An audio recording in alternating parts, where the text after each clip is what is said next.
Be me. 27 years old, working as an accountant at a mid-sized firm that specializes in helping rich people avoid taxes legally. The moral implications are questionable, but the pay is decent enough to afford rent in this expensive-ass city. Moved into a new apartment 3 months ago after breaking up with my girlfriend of 4 years. She cheated with a guy from her CrossFit gym because apparently I wasn't adventurous enough. Whatever that means, I'm an accountant. Adventure is finding a tax loophole. The apartment is 1 bedroom, 4th floor, decent building in an okay neighborhood. Rent is only slightly soul-crushing instead of completely devastating. The place is fine, nothing special, but it's mine, and I don't have roommates, which matters after living with my ex. Neighbors seem normal enough at first, occasional nods in the hallway. Yeah, the usual apartment building small talk about weather and package theft. There's this woman who lives across the hall in apartment 4A, probably mid-30s. She's always wearing these flowing dresses that look like she shops exclusively at Renaissance fairs. Lots of purple and deep blue, always has crystals hanging from her neck. Her name is Veronica, according to the mailbox, which somehow fits perfectly. She smiled at me once in the elevator and held eye contact for like 5 seconds. Not a normal smile duration. Definitely crossed into uncomfortable territory. Didn't think much of it at first. Some people are just socially awkward. I can relate. 2 weeks into living here, come home from work exhausted after dealing with a client who doesn't understand how tax brackets work. There's something sitting outside my door, right in front of the doormat. It's a small succulent plant in a handmade ceramic pot. The pot is beautifully made, glazed in this deep green color, has my apartment number painted on it in elaborate calligraphy. Like someone spent actual time and effort on this. Weird, but okay. Maybe the building management left welcome gifts for new tenants. Bring it inside, examine it closer. The craftsmanship is really good. Put it on the windowsill next to my dying ficus that I keep forgetting to water. The succulent is perfect for someone like me who forgets plants exist for weeks at a time. Next day after work, there's a note under my door. Didn't hear anyone put it there. Handwritten on fancy cream-colored paper that smells distinctly like lavender.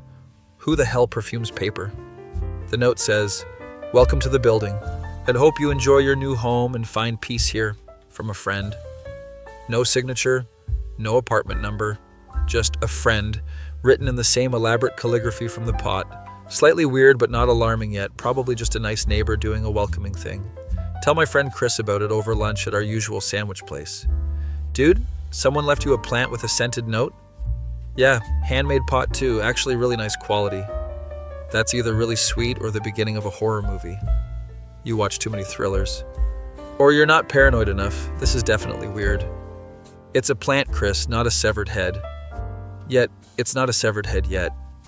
He's always been dramatic, but he has a point about it being unusual. 3 days later, another gift appears outside my door. As this time it's homemade cookies in a decorative tin with stars hand-painted on the lid. The tin itself is clearly handmade. Someone put serious effort into this. Another note, same fancy paper, same lavender smell. "Thought you might enjoy these. Chocolate chip cookies are everyone's favorite. Hope they brighten your day, your friend." Okay, this is getting progressively weirder, but free cookies are free cookies. Try one. It's actually delicious. Perfectly baked. Just the right amount of chocolate chips and a hint of sea salt. Whoever this mystery person is can seriously bake. Bring some to work the next day. My coworker Jennifer tries one. "Oh my god, these are incredible. Where did you get them?" My mystery neighbor made them, apparently. You have a neighbor who just bakes you gourmet cookies? That's adorable. It's kind of creepy. Yeah, they won't tell me who they are. Maybe they're shy. You should leave a thank you note. Encourage them to reveal themselves. Decide to follow her advice. Write a note on regular paper because I don't have fancy lavender stationery. "Thank you for the plant and cookies. They're both great. Feel free to introduce yourself anytime. I'd like to know who my mysterious benefactor is." Put it on my door with tape before leaving for work in the morning. Come home that evening. The note is gone. Replaced with a new one in the familiar handwriting. "You're so welcome. I'm glad you enjoyed them. I'll introduce myself soon. Just working up the courage. I get very nervous around new people, your friend." Nervous. Okay. So it's definitely someone shy with social anxiety. That's actually kind of relatable. I'm not great with new people either. And this continues for 2 full weeks, and the gifts keep escalating in both frequency and elaborateness. More items start appearing with increasing regularity, sometimes multiple times per week.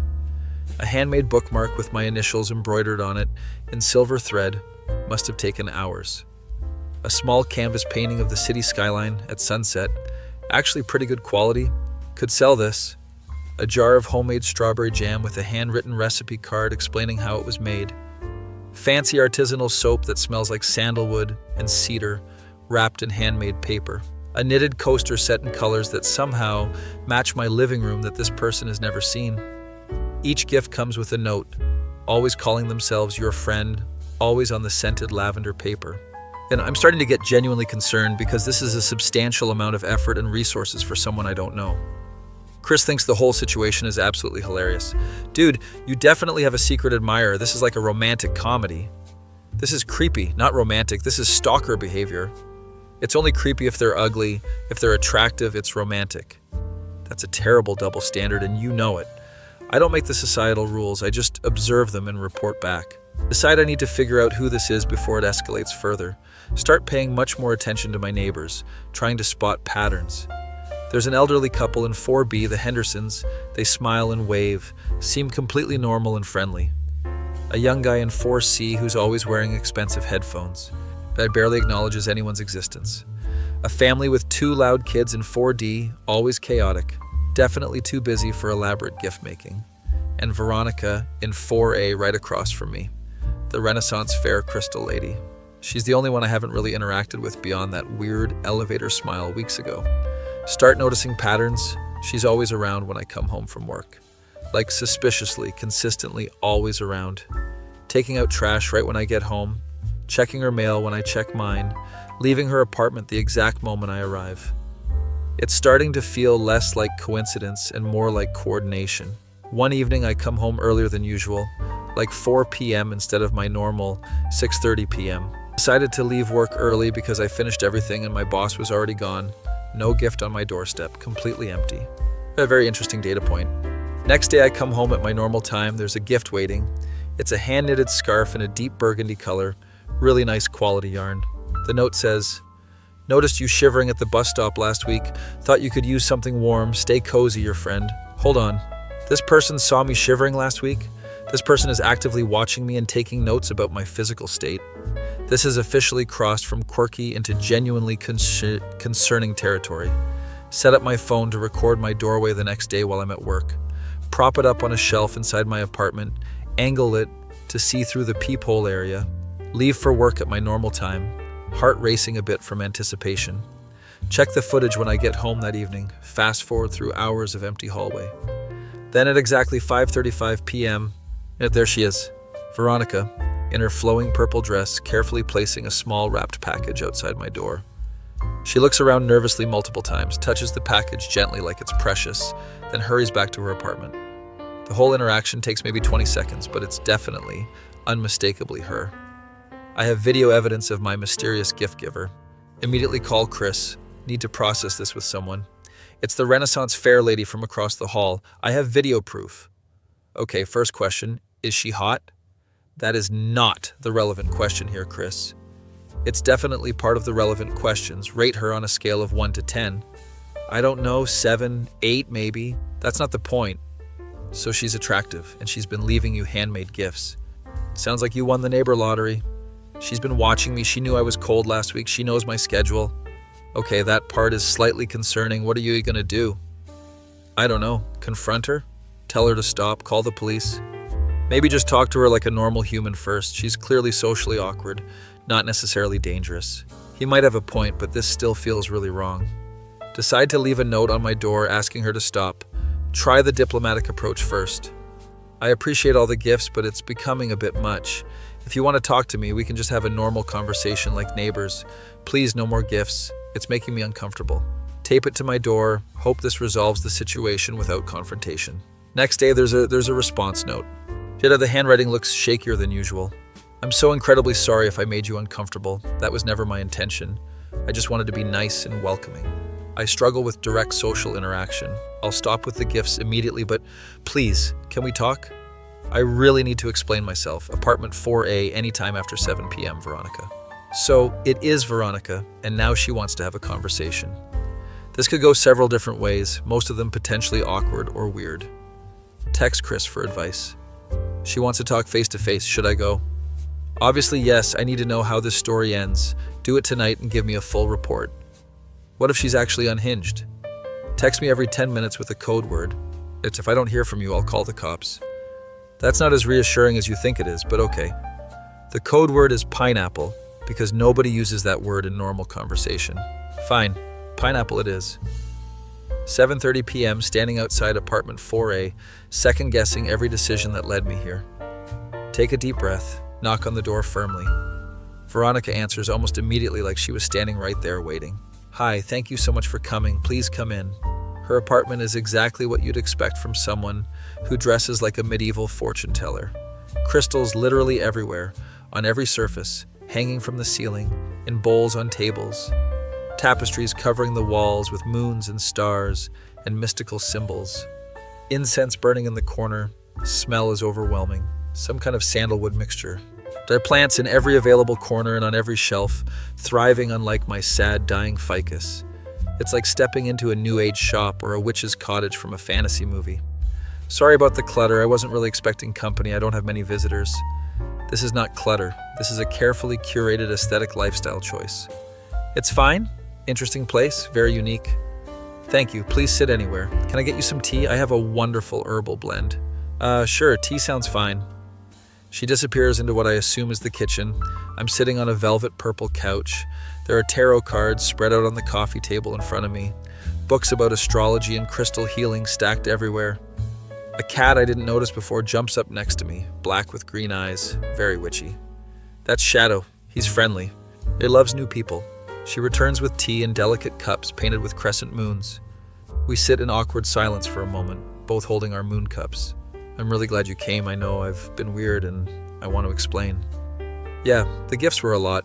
I appreciate the thought, but it was excessive. I know, I'm not good at normal social interaction. I tend to express myself through gifts and gestures instead of words. Most people just say hello in the hallway. I'm aware my therapist reminds me of this constantly. At least she's in therapy and has some self-awareness. So why did you leave all that stuff? We don't even know each other. She takes a deep breath, preparing for something.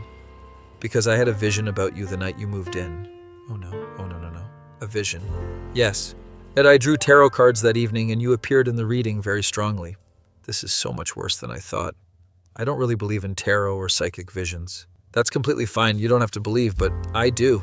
And the cards told me something important. What did they supposedly tell you? That you were going through something painful and difficult. That you needed support and kindness. That you were isolated and lonely. Okay, that's actually uncomfortably accurate, but I'm not admitting anything. I'm fine, I have friends and family, I'm not lonely. Your aura suggests otherwise. It's very clouded, lots of recent pain. My aura, she's reading my aura now. This is absolutely insane. Look, Veronica, I appreciate your concern, but I don't need mystical intervention. But I'm just a regular guy living his life. I understand. I know how this sounds. I'm not delusional. I just follow my intuition. Your intuition told you to leave a stranger dozens of handmade gifts? Essentially, yes. The universe guided me to offer you support during a difficult transition. That's a really elaborate way of saying you were being creepy. She winces but nods. You're absolutely right. I crossed boundaries. I made you uncomfortable. I apologize sincerely. She seems genuinely remorseful, at least. If you wanted to be neighborly, you could have just knocked and introduced yourself like a normal person. I have severe social anxiety. Initiating direct contact with new people is extremely difficult, sometimes impossible. But you're talking to me now without any issue, because you initiated it. Right? When someone else starts the interaction, I can respond, but I can't start conversations myself. I freeze completely. This is actually sad. She's clearly struggling with real mental health issues. Okay, I can understand that social anxiety is difficult, but the gifts and watching my schedule was too much. I know, I see that now. No more gifts, I promise completely. I'll respect your boundaries. We sit in silence drinking moon tea, which is actually pretty good. Shadow the cat is purring loudly on my lap. Apparently I'm approved. What else did your tarot reading supposedly say about me? Probably shouldn't encourage this, but I'm genuinely curious now. That you recently ended a significant relationship, that you moved here seeking a fresh start, yet that you're struggling with trust and opening up to new people. Every single thing is completely accurate, and that's deeply unsettling. Lucky guesses based on common patterns. Or accurate intuitive reading, but we can agree to disagree. She's weird, but kind of interesting in a strange way. Do you do this psychic reading thing for everyone in the building? No, absolutely not, just you. The cards were very specific and insistent. So I'm special according to the universe. According to my interpretation of the cards, yes. This is the strangest conversation I've ever had in my entire life. Finish the tea, it's actually really good. Some kind of chamomile blend with other herbs. I should probably go, it's getting late. Of course, thank you for giving me a chance to explain. And I know it's unconventional. That's definitely one word for it. No more mysterious gifts, but if you ever want to talk or need anything, I'm right across the hall. Okay, thanks for the tea, Veronica. Anytime, really. My door is always open. Leave her Crystal Palace apartment feeling thoroughly confused about everything. Text Chris immediately with the code word plus update. Pineapple. She's a tarot reading witch who had a vision about me.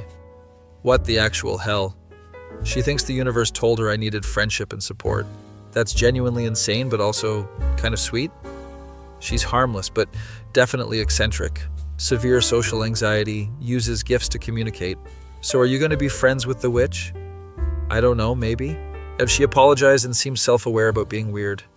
This is the weirdest neighbor situation I've ever heard. Tell me about it. I moved here for a quiet, fresh start. Next few days are quiet, no gifts, no notes, just normal apartment living. Kind of missed the gifts a little bit. They were weird, but showed real thought and effort. Past Veronica in the hallway, Friday evening. She smiles nervously and waves. Hi, how are you? Good, you?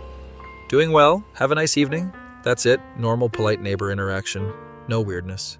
Weekend arrives, I'm doing laundry in the building's basement laundry room. It's one of those depressing basement laundry situations with flickering lights and mysterious stains. Veronica comes in with her laundry basket full of purple and blue clothes. Oh, hi, sorry. I can come back if you need privacy. It's fine, there are like 6 machines, plenty of room. We do laundry in awkward silence, machines humming and spinning. I really am sorry about everything. The gifts, the watching, all of it. It's fine, really. I understand you were trying to be kind in your own way. Exactly. Thank you for understanding. Most people would have called the police. I considered it briefly. That's fair and valid. More silence. The rhythmic sound of washers filling the space. Can I ask you something potentially weird? After everything, sure, go ahead. Do the tarot cards actually tell you real things, or do you just interpret them how you want to see them? She pauses, loading her washer, thinks carefully about her answer. Honestly, it's probably a bit of both. They provide guidance, and I interpret based on intuition. Could be entirely my subconscious. So you could be completely wrong about everything regarding me? Absolutely. Happens frequently, actually. I'm wrong a lot. But you still believe in it and follow the guidance? I believe in paying attention to signs and intuition. The cards are just a tool for focusing that attention, like meditation. That's actually more reasonable than I expected. Don't sound so surprised. I'm weird, but not completely irrational. We both laugh. Tension breaks significantly. You know, if you want to be friends in a normal way, we could hang out sometime. No mystical visions required. Really? You'd want to be friends after I essentially stalked you with kindness? Kindness stalking is definitely a new one. But yeah, you seem interesting. And you make good cookies. The cookies are a solid foundation for friendship. Exactly. Cookie-based relationships are underrated. Exchange phone numbers like normal human beings having a normal interaction. Tell Chris about this development later. You're actually becoming friends with the tarot witch neighbor? She's not a witch. She just likes crystals and mystical stuff. Totally harmless. That's literally the definition of a modern witch, but okay. She's genuinely nice once you get past the unconventional introduction. This is going to end badly, I'm calling it now. You're so pessimistic about everything.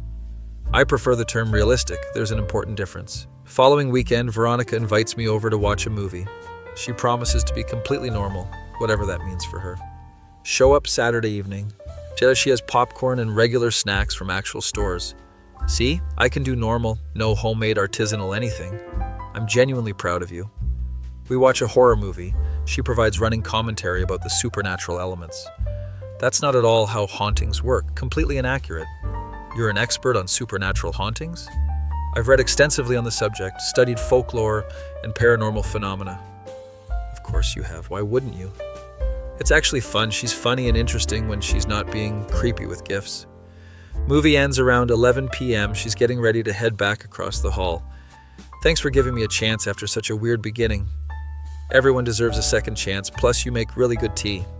High praise, I'll take it. She goes back to her apartment. I clean up the popcorn. Yeah, this might actually work out as a normal neighborly friendship. Monday morning, I'm leaving for work. There's something outside my door. Oh no, she promised no more gifts. But it's not from Veronica. Immediately obvious. It's a dead bird in a small cardboard box. An actual dead bird. Looks like a sparrow. Definitely deceased. What the actual hell is happening? There's a note, but the handwriting is completely different, masculine and aggressive. Stay away from her or you're next. This is your only warning. Threatening note with a literal dead animal. This has escalated from weird to genuinely dangerous. Knock on Veronica's door immediately. Early morning be damned. She answers in pajamas, clearly just woke up, looks confused. There's a dead bird outside my door with a threatening note. Her face goes completely pale. All color drains instantly. What? Show me.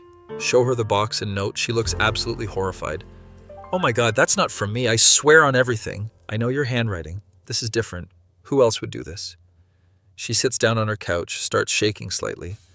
It's probably Derek, my ex-boyfriend. Your ex is leaving dead birds at my door? He's been harassing and stalking me since we broke up 8 months ago. He's extremely unstable. This is way worse than tarot readings and mysterious gifts. We need to call the police immediately. I have a restraining order against him, but he keeps violating it. Police know about him. Veronica, there's a dead animal with death threats.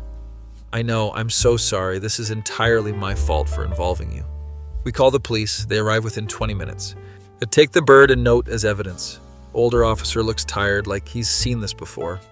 Ma'am, is this related to your existing case against Derek Morrison? Yes, officer. He's escalating again. Now he's threatening my neighbor. We'll add this to the file and increase patrols. Keep your doors locked. Call immediately if he shows up. They leave with the evidence. I'm standing in my hallway processing this nightmare. Your ex-boyfriend is threatening me because we watched a movie? He's possessive and violent. Anyone in my life is perceived as a threat to his control. What else should I know about this situation? She takes a shaky breath. He's been stalking me for 8 months since I left him. Broken into my apartment twice, slashed my car tires. I'd sent hundreds of threatening messages and emails. And you didn't think this was relevant information before we became friends? I didn't think it was relevant because I didn't expect us to become friends. I thought you'd reject my friendship completely. Fair point, but also completely unfair to spring this on me. I need time to process all of this. I completely understand. I'm so sorry for dragging you into my nightmare. Go back to my apartment. Lock every single lock. Feel unsafe in my own home for the first time. Text Chris with an update. The witch's psycho ex-boyfriend left a dead bird at my door with threats. I literally told you this would end badly. Not helpful right now. What are you gonna do? Move? File a police report? Both? Already filed police report. Considering moving, but I just signed a lease. Your life has become a horror movie. Very aware of that, thanks. My face when I moved into an apartment for a peaceful fresh start and ended up with a tarot reading neighbor whose psycho ex-boyfriend leaves dead birds as territorial warnings. Be me. 1 week after Derek's terrifying dead bird attack on my apartment door, living in a constant state of heightened anxiety and paranoia, building management actually took the threat seriously for once, installed brand new security cameras in all the hallways, upgraded all the door locks to heavy-duty deadbolts, hired a night security guard for the lobby.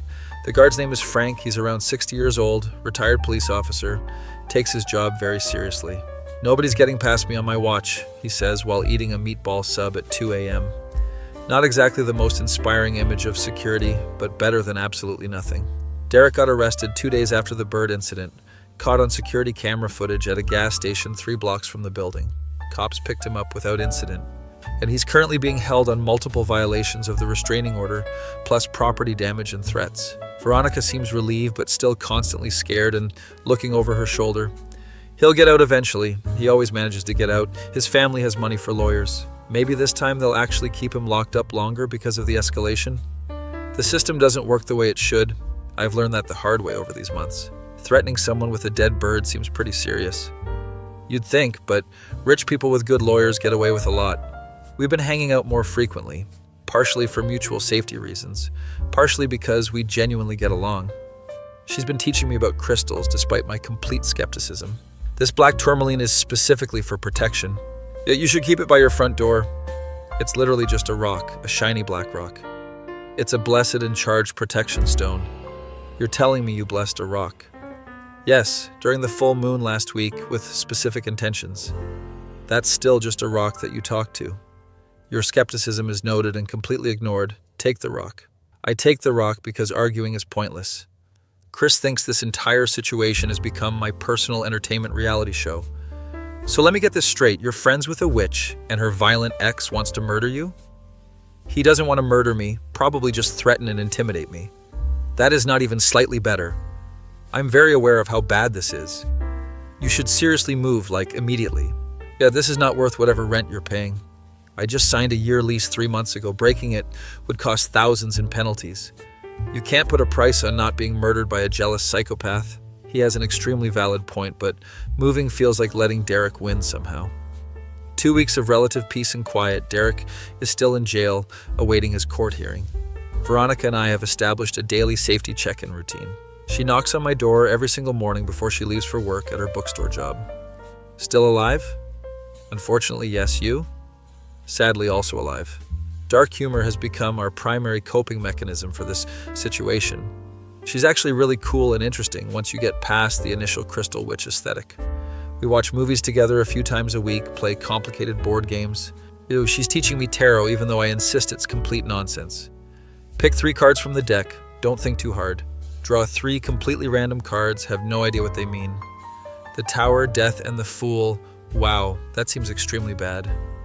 It's not literal, these are metaphorical. The Tower represents upheaval and necessary change. Death means transformation and endings of cycles, not actual death. The Fool represents new beginnings and taking leaps of faith. So basically everything is ending and changing and beginning simultaneously. You're going through a major life transition period. I moved apartments and got threatened by your psychotic ex-boyfriend. That's definitely transitional. See? Yet the cards accurately reflected your current situation, or it's vague enough to apply to literally anyone at any time. Agree to disagree on interpretation. One Thursday night, I'm working late at the office, don't get home until almost 10 p.m. Exhausted from dealing with a particularly difficult client who tried to claim their pet goldfish as a dependent. Frank, the security guard, stops me in the lobby before I can get to the elevator. Hey, wanted to let you know someone was here asking about you earlier tonight. Immediate anxiety spike. Adrenaline kicks in. Who? What did they look like? Frank describes someone who is definitely not Derek, based on the description. Younger, different build, different hair color, completely different person. Did you tell them which apartment I'm in? Absolutely not. Building policy. And I don't give out any resident information to anyone. Thanks, Frank. That's really concerning, though. Want me to file an incident report with management? Yeah, please do that. I want everything documented. Text Veronica immediately while riding the elevator up. Someone was asking about me at the front desk tonight, not Derek, though. What? Who would be asking about you? No idea. Frank didn't recognize them. Derek has friends. Terrible people just like him. He could have sent someone. You think he'd actually do that from jail? Absolutely yes. He's obsessive and has connections. This is exactly something he'd orchestrate. Now I'm paranoid about multiple potential threats instead of just one. Set up one of those cheap security cameras from Amazon outside my apartment door. And if anyone approaches or leaves anything, I'll have video evidence.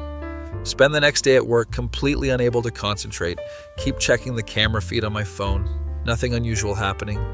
Just normal neighbors coming and going throughout the day. My boss notices my distraction during a meeting. You seem unfocused today. Everything all right? Just some personal stuff going on. I'll get it together. Anything the company should be aware of or can help with?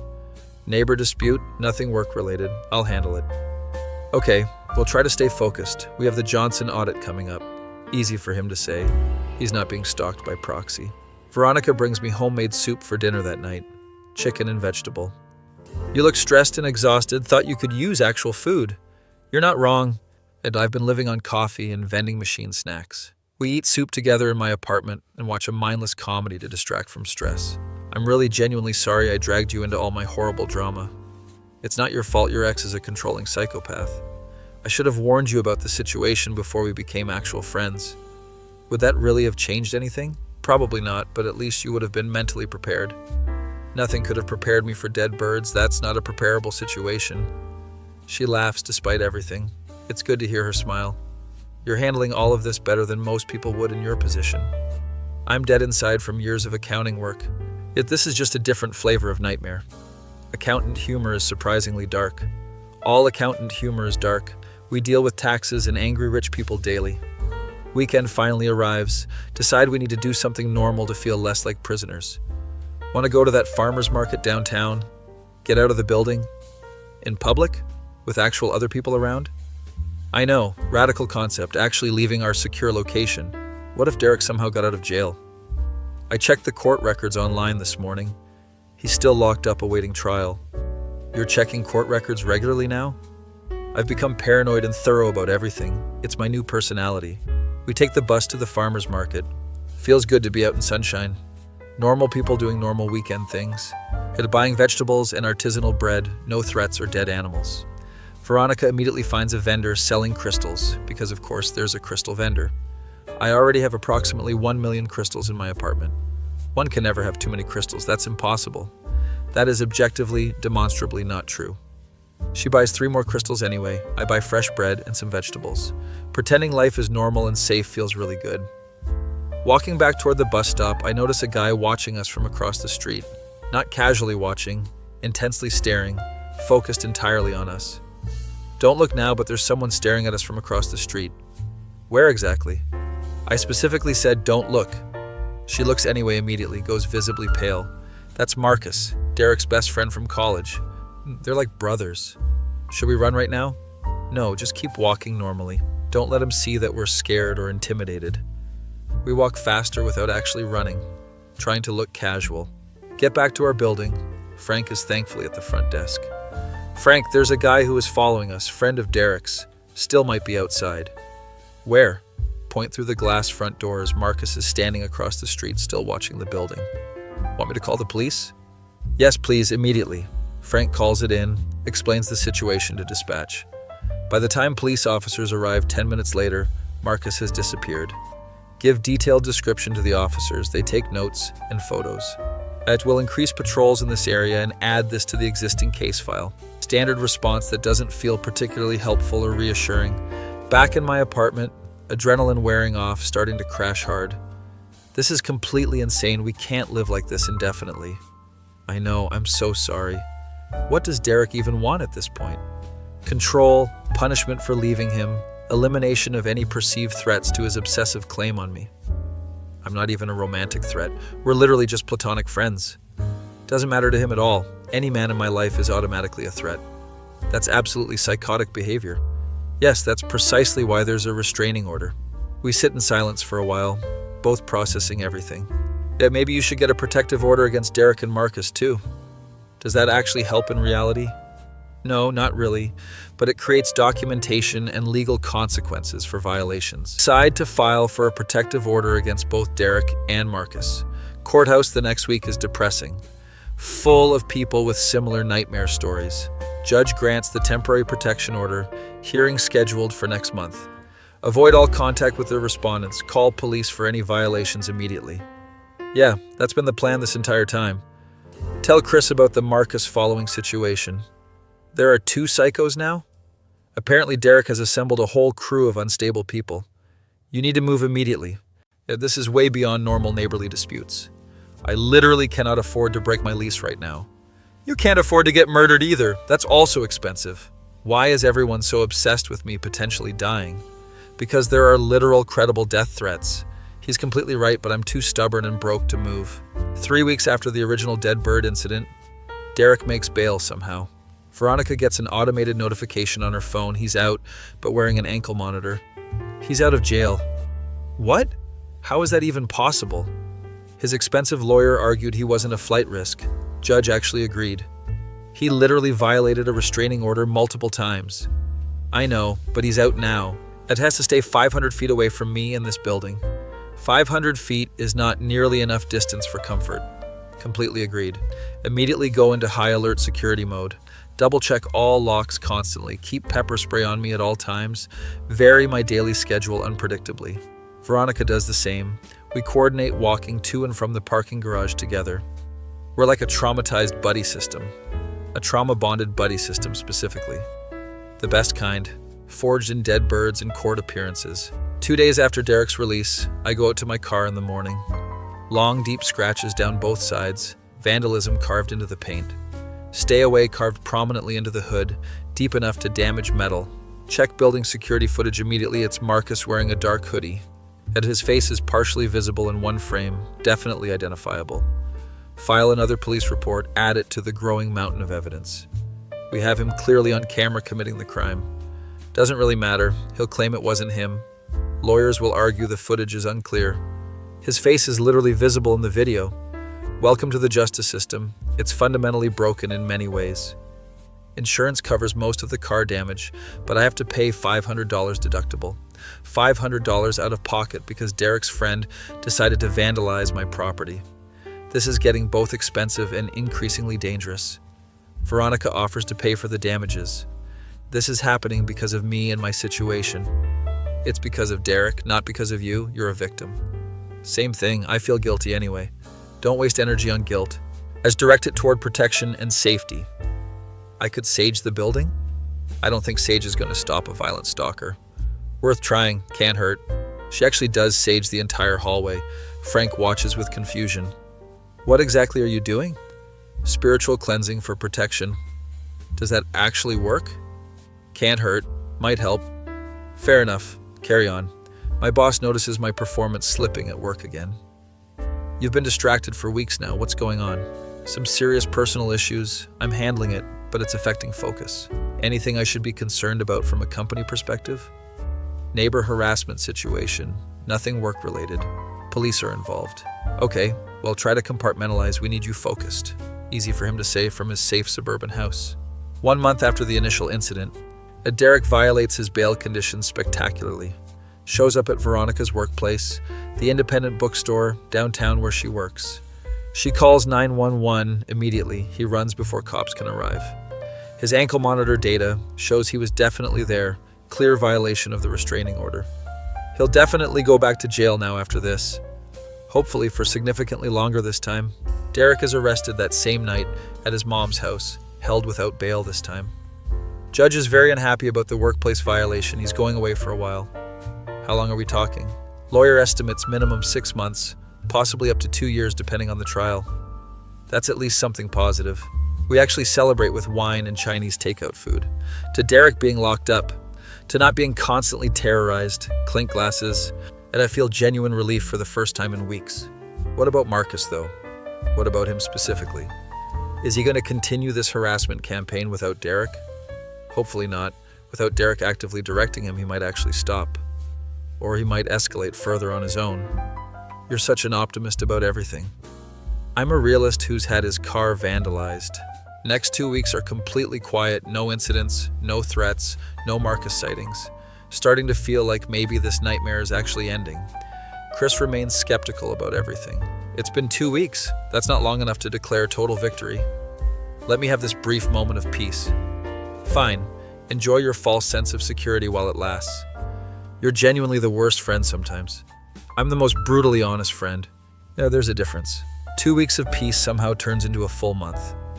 Life slowly returns to something resembling normal. Veronica and I still hang out regularly, but without the constant, overwhelming fear. She's trying to teach me meditation with limited success. Clear your mind completely, focus only on breathing. My mind is permanently full of spreadsheets and complex tax codes. You need to let all of that go. I literally cannot, they haunt my dreams. You're terrible at this meditative practice. I'm an accountant. Meditation goes against my fundamental nature. We laugh. She gives up on spiritually enlightening me. You're completely hopeless. I've fully accepted this about myself. One evening she invites me to a tarot reading party with her friend group. A what exactly? My spiritual friends are coming over.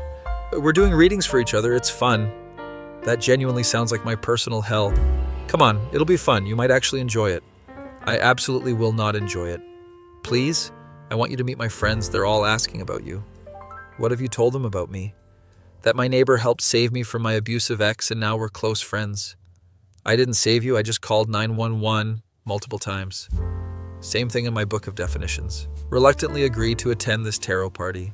Show up at 7 p.m. Her apartment is packed with people who look exactly like you'd expect. Flowing clothes, crystals, incense, the whole new age aesthetic. Everyone, this is my neighbor and dear friend. They all turn to stare at me like I'm an exotic zoo animal. This is the accountant? Yes, as he's very left-brained and logical. We can work with that energy. Spend the evening getting tarot readings from various spiritually minded people. They're all genuinely nice, eccentric, but very kind. A woman named Luna does an extensive reading for me. You've recently experienced significant trauma and major upheaval. That's extremely accurate. But you're entering a stable period of growth and healing. I really hope so. The cards indicate you'll find unexpected friendship and possibly even romance soon. The cards are intentionally vague. The cards are accurate. You'll see eventually. Actually have a surprisingly good time despite my initial skepticism. These people are weird, but they're genuine and kind. They clearly care about Veronica and protect their community. We're really glad she has you as a neighbor and friend. We watch out for each other. That's important, especially after everything with Derek. They all know about Derek. Apparently he's been terrorizing Veronica for over a year total. She seems so much happier lately. We're working on healing together. Leave the party feeling surprisingly positive about everything. Text Chris an update. I went to a tarot party with witches. What has your life become? I genuinely don't know anymore. Are you converting to witchcraft?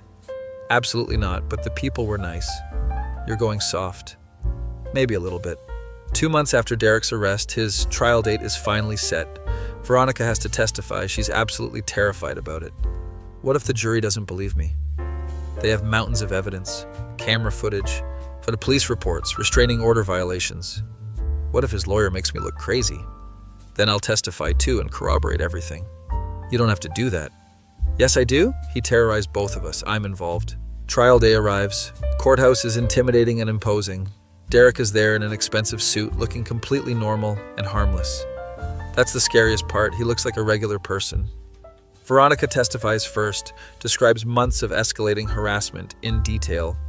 His lawyer tries aggressively to discredit her testimony. Isn't it true you have a history of mental health treatment? Yes, for anxiety and PTSD directly from your client's persistent stalking. Objection, speculation about causation. Judge sustains it. This brutal cross-examination goes on for over an hour. As she's crying by the end, but she holds her ground firmly. My turn to testify. I describe all the incidents clearly. Dead bird threat, door kicking, car vandalism, Marcus following us. Derek's lawyer tries similar discrediting tactics. Isn't it possible these incidents are completely unrelated to my client? 3 separate targeted incidents all after becoming friends with the plaintiff? That's an astronomical coincidence. Please answer yes or no. Possible, but highly, extremely. Judge seems increasingly annoyed with the lawyer's tactics. Prosecution presents overwhelming evidence systematically. Camera footage, police reports, text messages, witness statements. It's absolutely overwhelming.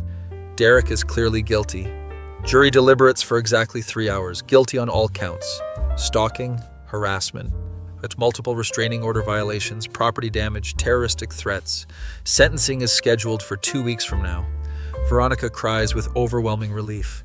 It's over. It's actually really over. Not until sentencing officially happens. Let me have this moment.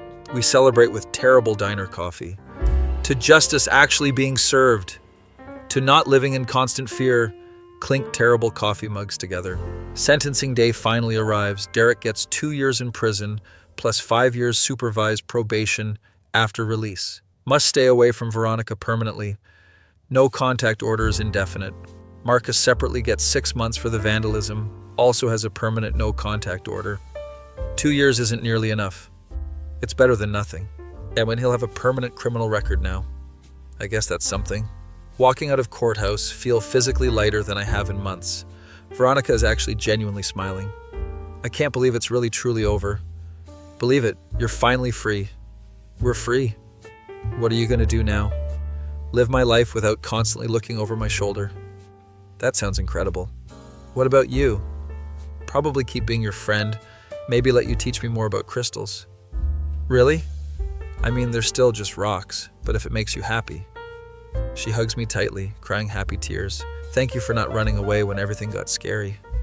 Where would I run to? I signed a binding lease. You could have broken it and left. I'm too cheap and stubborn for that. We both laugh. Everything feels genuinely lighter.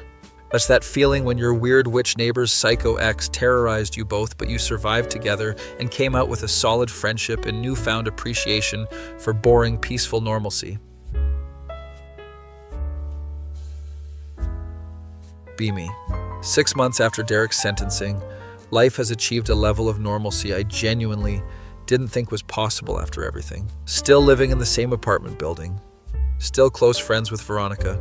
Still working as an accountant helping rich people minimize their tax burden. The building feels genuinely safe again. Frank still works security, but mostly deals with mundane package delivery disputes and noise complaints now. Remember when we had actual serious crime happening here? I really don't miss those days at all, Frank. Me neither, honestly, but it made the job feel important and meaningful. Your job should be boring. Boring means everything is safe and fine. Wise words from a young man. Veronica and Adrian, her new boyfriend, have been dating for 4 months now. They're disgustingly cute together in that wholesome way that makes you happy for them. Adrian is a librarian, incredibly soft-spoken, reads poetry, writes haikus, complete opposite of Derek in every possible way. He comes over for dinner at Veronica's place twice a week, sometimes graciously invites me to join them. You don't have to include me. I don't want to third wheel your romantic dinners. You're not third wheeling. You're being a good friend and neighbor. I'm also eating your food for free. That's just a bonus feature of friendship. Adrian is genuinely nice, talks passionately about books and poetry and literature. Very gentle, peaceful energy. I'm currently reading this fascinating critical analysis of Romantic-era poetry and philosophy. I have absolutely no idea what that means, but it sounds intellectually stimulating. It's about the tension between emotion and rationality in 19th century literature. As an accountant, I'm firmly team rationality always. As a poet and romantic, I'm team emotion. What team is Veronica on? I'm team crystals and tarot, obviously. We all laugh together. It's genuinely comfortable and nice. Work is actually going surprisingly well for once. Got assigned a major client, potential promotion being discussed. My boss seems genuinely impressed with my recent focus and performance. You've really turned your work around these past several months. Had some major personal issues finally resolved. Shit can focus properly now. Whatever you're doing, keep doing exactly that. Not going to mention the whole stalking and court situation. Probably not professional or appropriate. Chris and I grab lunch at our usual sandwich spot, same order every time. So life is actually legitimately good now? Shockingly, yes, it's weird. No drama, no death threats, no court appearances scheduled. None whatsoever. It's bizarre how normal everything feels. You sound almost disappointed by the peace. Not disappointed, just adjusting to stability after chaos. Most normal people don't need an adjustment period for peace. Most normal people didn't have a neighbor's psycho ex leaving dead birds and threats. That's an extremely fair point. Weekend arrives. Veronica knocks on my door Saturday morning around 10 a.m. Do you want to go to this metaphysical fair downtown with me and Adrian today? What exactly is a metaphysical fair? Vendors selling crystals, tarot readings, spiritual books, healing sessions, all that stuff. That genuinely sounds like my personal nightmare. Come on, it'll be fun and interesting. You might find something you like. I absolutely definitely won't find anything. Please, Adrian's younger sister is visiting and coming with us. She doesn't know anyone here. You could hang out with her. Are you actively trying to set me up? Maybe just a little bit. She's really nice. I think you genuinely like her. Veronica, that's not subtle. Just meet her casually, zero pressure. If you don't click, you can leave whenever. Against every instinct and better judgment, I agree to go. Show up at the fair an hour later. Yeah, it's exactly what I expected and feared. Crystals absolutely everywhere. Incense so thick I can barely breathe properly. People wearing flowing robes and jewelry. I hate everything about this already. You haven't even given it a fair chance yet. Adrian's sister walks up. Her name is Sophie. She's actually really cute. Dressed completely normal in jeans and a sweater. Looks as uncomfortable and out of place as I feel. You must be the famous accountant neighbor I've heard about. That's me? You must be Adrian's sister. Guilty as charged. I have absolutely no idea what I'm doing at this fair either. Adrian dragged you here? Veronica convinced him to convince me to come. The whole thing is obviously a setup. Same exact situation? Want to get actual coffee instead of pretending we care about crystals? Absolutely yes. Or let's escape immediately. We ditch the metaphysical fair, find a normal coffee shop 2 blocks away. I genuinely can't believe they thought we wouldn't notice the obvious setup. Veronica's about as subtle as a brick crashing through a window. Adrian's exactly the same way, thinks he's being clever and sneaky. We talk for almost 2 hours straight. Turns out she's a graphic designer for a marketing firm. She's into horror movies, has a genuinely dark sense of humor, very easy to talk to. What's the absolute wildest thing that's happened to you recently? Tell her the entire Derek saga in detail, dead birds and courtroom drama and everything. She's laughing so hard coffee literally comes out her nose. That's completely insane. But you're still friends with her after all that chaos? Trauma bonding is extremely real and powerful. Clearly, most reasonable people would have moved out immediately. I'm cheap and stubborn in equal measure. Those are qualities I genuinely respect in a person. We exchange phone numbers, agree to actually hang out again soon. This was infinitely better than a metaphysical fair. Literally anything is better than that experience. Text Veronica later. Your matchmaking attempt was painfully obvious, but thanks, she's cool. She responds immediately. I knew it. Double date next weekend? Slow down significantly. We literally just met today. But you like her, right? She's nice and interesting. We'll see how it goes. That's basically a yes. She's absolutely impossible but lovable. Sophie and I text throughout the week. We had mostly memes and random observations, some actual conversation.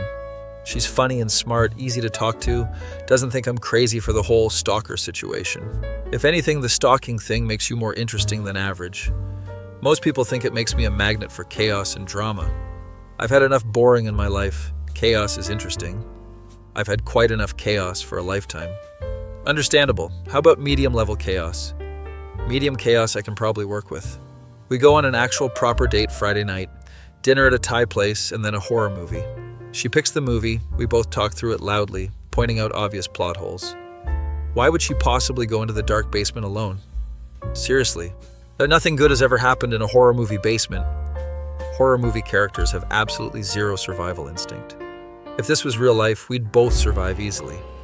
Absolutely, we'd immediately nope right out of that haunted house situation. After the movie, we walk around the city for a while just talking. This was genuinely fun, we should definitely do it again. Agreed completely. How about next weekend? Sounds perfect. I'll pick the movie this time. As long as it's not a romance, I have standards. Horror or action only, that's the deal. Start seeing Sophie regularly over the next few weeks. Casual dating, no pressure or expectations. Veronica is absolutely thrilled about this development. I'm an excellent matchmaker. This is proof. You literally just introduced us once. Yeah, we did everything else ourselves. I created the opportunity and conditions. That's definitely matchmaking. Fine, you get partial credit for the introduction. I'll absolutely take it. 1 month into dating Sophie, things are going really well. She's met Chris, they get along great, which is important. She's actually normal. I genuinely approve. Your approval was not requested or required. I'm giving it anyway freely. She's good for you. How so exactly? You're noticeably less uptight, you smile more frequently. You're not constantly paranoid about everything. I was never constantly paranoid about things. You literally installed multiple security cameras everywhere. That was completely justified given the circumstances. I'm not arguing that point, just observing you've relaxed significantly. He's completely right. And I have genuinely relaxed. Sophie has this naturally calming effect, makes everything seem less serious and heavy. You know what we should actually do? What's your idea? Go on a double date with Veronica and Adrian finally. They've been asking persistently for weeks now. I know, I was deliberately avoiding it. Why exactly? Felt weird and forced, like obligatory couple time. But now you're okay with it? Now I'm actually okay with the idea. Double date happens the following weekend. Veronica picked this fancy restaurant. It has elaborate mood lighting and expensive cocktails with fresh herbs floating in them. This is extremely extra and unnecessary. It's called creating ambiance and atmosphere. It's called dramatically overpriced. We actually have a genuinely great time though. Conversation flows naturally and easily. And Adrian tells entertaining stories about difficult library patrons. Sophie talks about nightmare design clients. This one guy wanted his company logo to be exactly 15 different colors simultaneously. How did you possibly handle that? Told him directly it would look like a clown vomited. He was deeply offended. Did he still hire you after that? Absolutely not, but I maintained my artistic integrity. Veronica is watching us with this satisfied, knowing smile the entire evening. What are you smiling about? Nothing specific, just genuinely happy everything worked out well. You mean you're happy your matchmaking plan succeeded? That too, obviously. After dinner, we walk around the city, couples naturally pairing off. Veronica and Adrian ahead of us, holding hands like teenagers. Sophie and I behind them at a comfortable distance. They're disgustingly cute together. Almost annoyingly so. You really helped them both through a lot of trauma. I just existed nearby during a crisis, nothing heroic. You did way more than that. You could have moved away. You chose to stay. Stubbornness and cheap rent, not heroism. I'm choosing to believe it was heroism anyway. Believe whatever makes you happy. She grabs my hand. It feels really nice and natural. 2 months into dating, Derek's first parole hearing happens. He's immediately denied, won't be eligible to try again for another full year. Veronica is relieved but still anxious about the future. What if he actually gets out next time? Then we deal with it together when it happens, but that's a year away minimum. I know logically. I just can't help worrying constantly. That's completely normal trauma response. Have you talked to your therapist about it? Yeah, she says the anxiety is expected and normal given everything. Then trust the therapeutic process. You're genuinely safe now. We're safe now together. She includes me in her safety. That's actually really touching. Work promotes me to senior accountant, comes with a solid raise and more responsibility. Congratulations! Drinks are definitely on you tonight. Chris, Sophie, Veronica, and Adrian all come out to celebrate at a bar. To not being a junior anything anymore. To making slightly more money. To surviving death threats and achieving career advancement. We're all laughing and toasting, having a genuinely great time. Frank, the security guard, sent a congratulations card to my apartment. Says, proud of you. Stay safe always. Frank's surprisingly wholesome. Frank's genuinely the best. 3 months into dating Sophie, we have the official relationship definition talk. So what exactly are we doing here? What do you mean specifically? Are we officially dating or just casually hanging out? Do you want to be official? I do, but wanted to check if you felt the same way. I do feel the same. Officially dating sounds good to me. Cool, so we're official then. Most romantic relationship talk in history. We're both emotionally stunted. This is the best we can do. Completely fair enough. Tell Veronica we're officially a couple now. She literally screams, actual loud screaming. I knew it would work out perfectly. Calm down, you'll disturb all the neighbors. I don't care. When my matchmaking succeeded beautifully. You introduced us one single time. We did literally everything else. I created the initial opportunity. That's more than enough. She's insufferable, but happy, and I love her. 6 months into dating, Sophie and I are really solid and stable. She's met my parents over video call. They genuinely love her. She's so nice and normal, much better than your last girlfriend. Thanks, Mom. Really supportive as always. I'm being honest, the last one was mean and selfish. This one's significantly better in every way. Hard to argue with accurate assessment. I meet Sophie's family in person. They're wonderfully normal and welcoming. Her dad immediately makes accounting jokes. They're terrible, but endearing. What's an accountant's favorite type of music? Tax and roll. Everyone groans loudly. And I laugh because it's peak dad humor. That's absolutely terrible. I love it. I knew you'd appreciate quality humor. Sophie's mom pulls her aside. I can hear their conversation. He's really nice, very polite and respectful. I told you you'd like him, Mom. After Adrian described the whole stalking situation, I was worried about his judgment. He handled everything really well, stayed calm, supported Veronica through trauma. That says a lot about his fundamental character. Meeting families is going really well. That's definitely a positive sign. 1 year exactly after the initial Derek Bird incident, Veronica hosts an anniversary party. Anniversary of what specifically? Of you moving in and us becoming close friends. That seems like an unusual thing to celebrate. I'm celebrating surviving and thriving. But you should too. She invites literally everyone.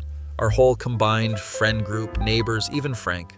It's wholesome chaos, exactly her style. People start chanting, speech, speech. I'm absolutely not giving a speech. Veronica gets up anyway, ignoring my protest. 1 year ago, my life was a complete nightmare. Derek was terrorizing me constantly. I was alone and terrified. Everyone's listening quietly. Then this guy moved in across the hall and somehow didn't immediately run away when things got dangerous and crazy. I signed a legally binding lease. Everyone laughs at my interruption. Seriously though, you stayed when most people would have fled.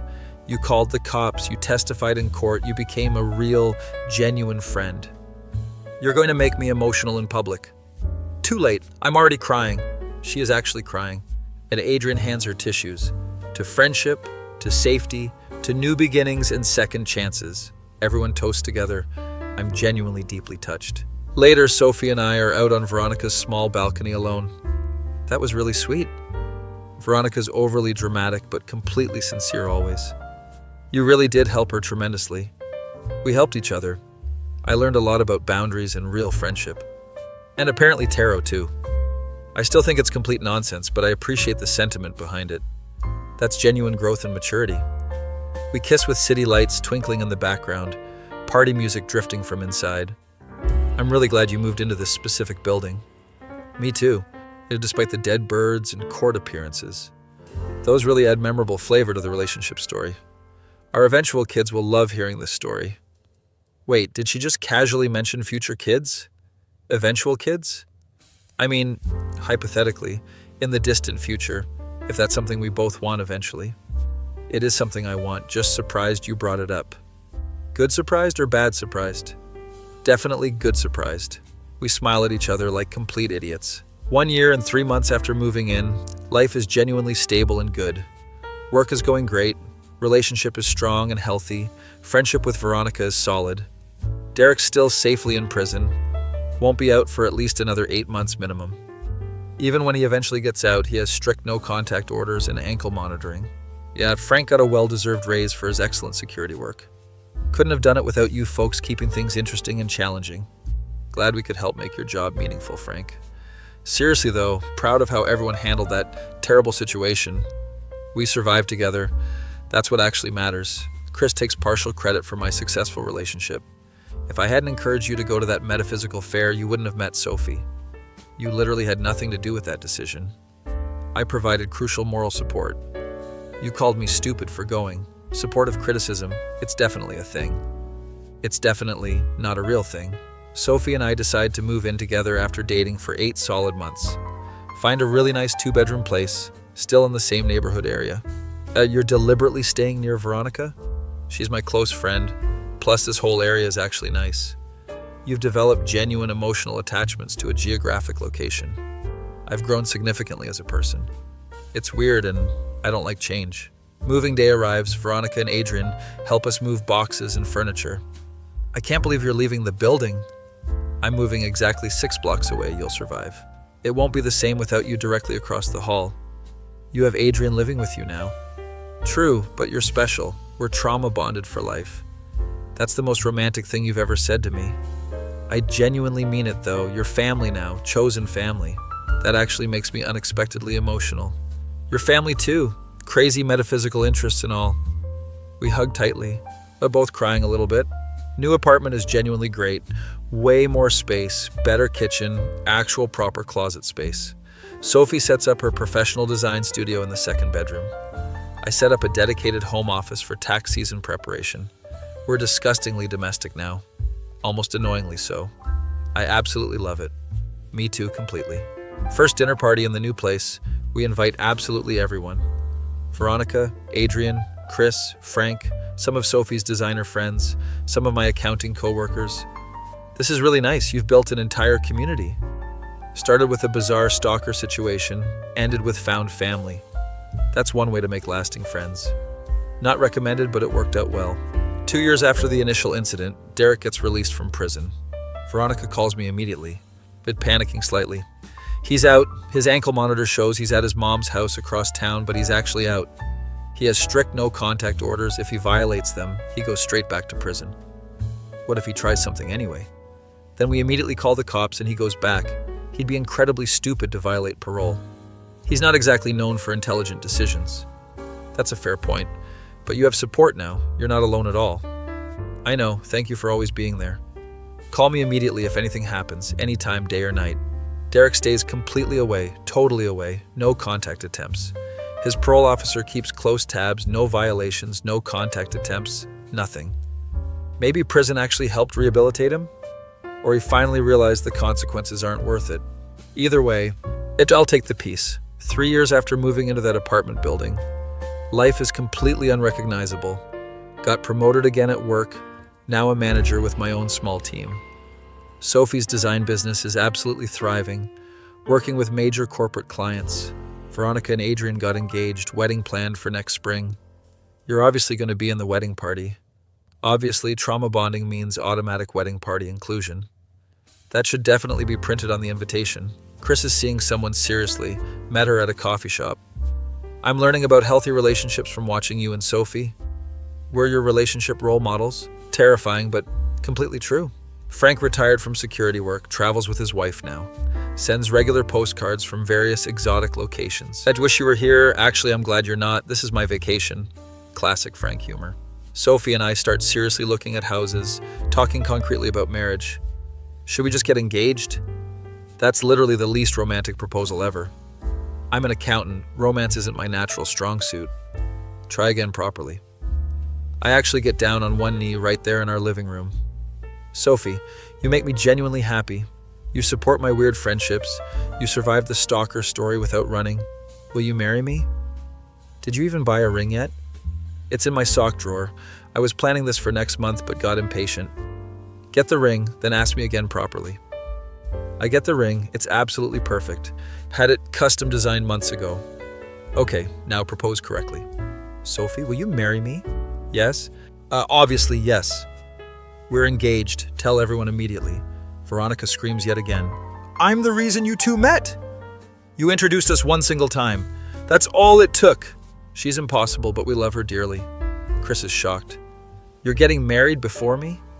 I met someone, fell in love, now I'm engaged. That's how it works.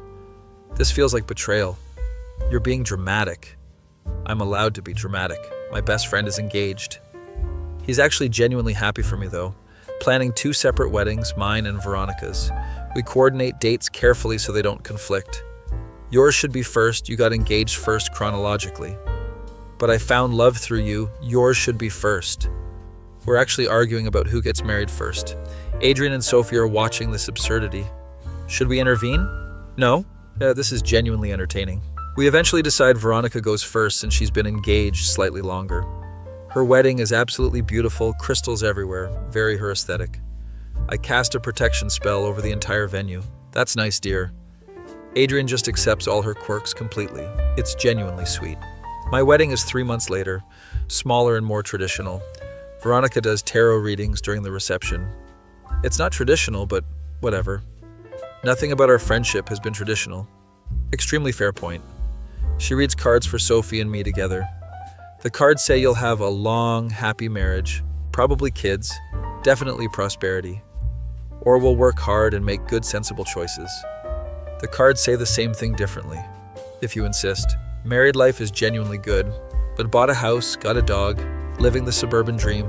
Veronica and Adrian bought a house nearby, still see them regularly. She's pregnant now, due in 4 months.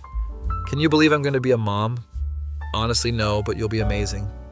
I'm going to teach them about crystals and tarot. That kid's going to be wonderfully weird. The absolute best kind of weird. Chris finally gets engaged to his girlfriend. I'm last in our friend group. This is embarrassing. Better late than never. I blame you for setting unrealistic standards. I moved into an apartment and befriended a witch.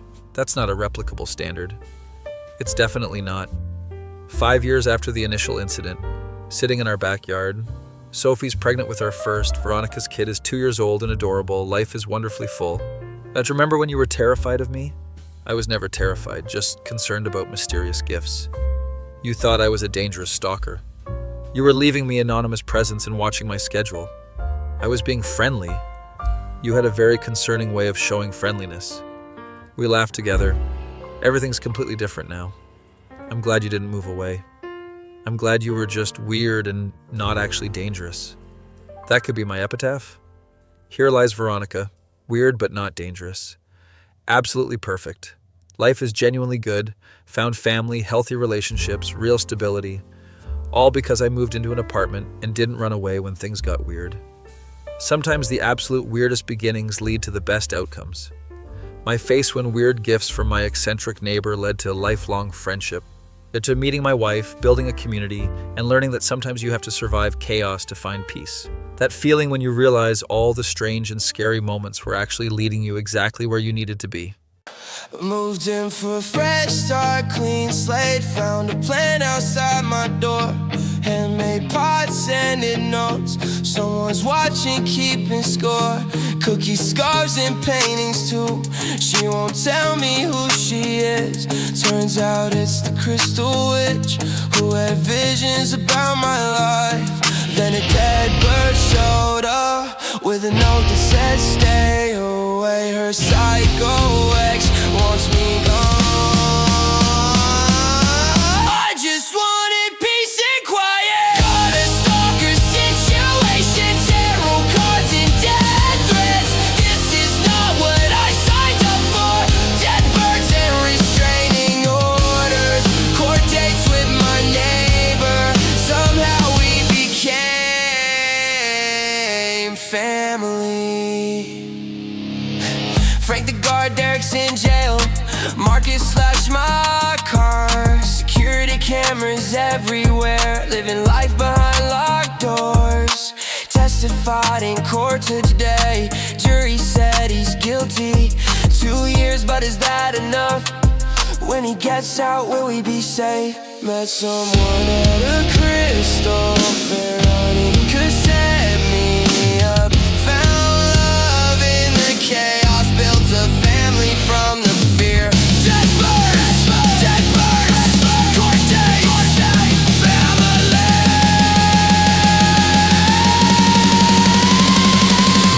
I just wanted peace and quiet. Got a stalker situation turned into something beautiful.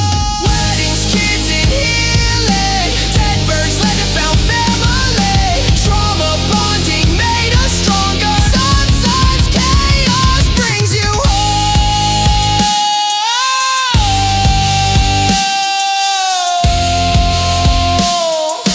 5 years later, living through weird beginnings, best endings. Grateful for the witch next door.